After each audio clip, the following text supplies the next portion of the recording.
একটা নিরাপদ ঘর যদি পেতাম, মাকে নিয়ে একটু শান্তিতে থাকতে পারতাম। মেয়ের এই আকুতি যেন ফুটে ওঠে সালেহা বেগমের জীবনের নির্মম বাস্তবতা। 15 বছর ধরে ঘরের বাইরে বের হননি তিনি, বলেননি একটি কথাও।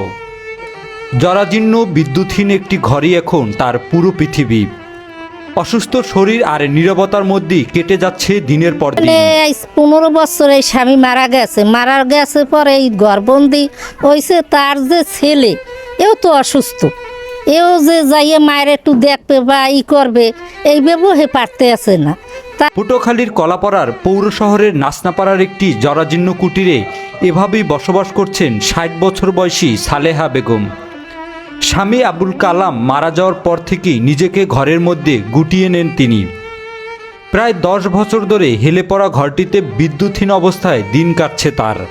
আমি ছোটবেলা থেকে ওনাকে দেখতাম এবং ওরই ছোটবেলা থেকে খুব অনেক আগ থেকে খুব ধার্মিক মানুষ ছিলেন। যখন আমি ছোট ছিলাম তখন তাকে দেখছি এবং ওনাকে আন্টি ডাকতাম। কিন্তু ওনার হাজব্যান্ড মারা গেছে আজকে 15 বছর।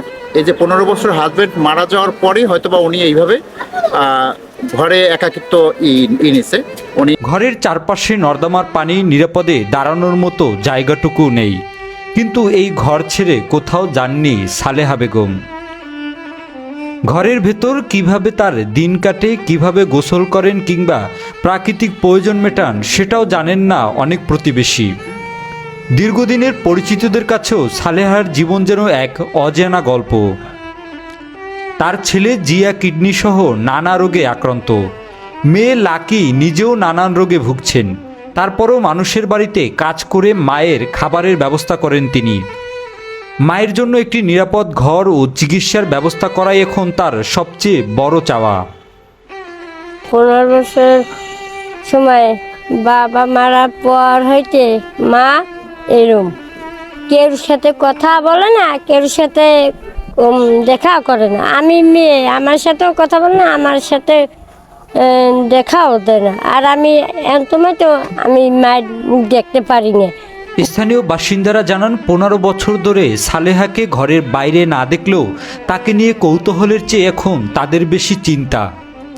এই জরাজীর্ণ ঘরে তিনি আর কতদিন নিরাপদে থাকতে পারবেন। এই যে ঘরবন্দি হয়েছে, খাইতে দেখি না, নাইতে দেখি না, এই 15 বছর পর্যন্ত কি খায় কি নাই না না নাই না কি করে না না করে এক আল্লাহ মাবুদ জানে। এছাড়া আর কিছু আমরা এত বোলাই, আইজ বোলাইছি বাবু একটু এদিকে সিধে মারি হেলাই দেয়, ডাহা পর্দার পর পর্দা। জরাজীর্ণ ঘরটি যে কোনো সময় আরও ঝুঁকিপূর্ণ হয়ে উঠতে পারে। তাই স্থানীয়দের দাবি, সালেহা ও তার পরিবারের জন্য দ্রুত একটি নিরাপদ আশ্রয়ের ব্যবস্থা করা হোক। একজন মানুষের জীবনে 15টি বছর 4 দেয়ালের মধ্যে কেটে গেছে। তার নীরবতার কারণ হয়তো আজও অজানা, কিন্তু তার অসহায়ত্ব এখন স্পষ্ট। তাই রহস্য নয়, এখন প্রয়োজন মানবিক সহায়তা। সালেহা বেগমের পরিবার চায় একটু নিরাপদ আশ্রয়, একটু চিকিৎসা আর স্বাভাবিকভাবে বেঁচে থাকার সুযোগ।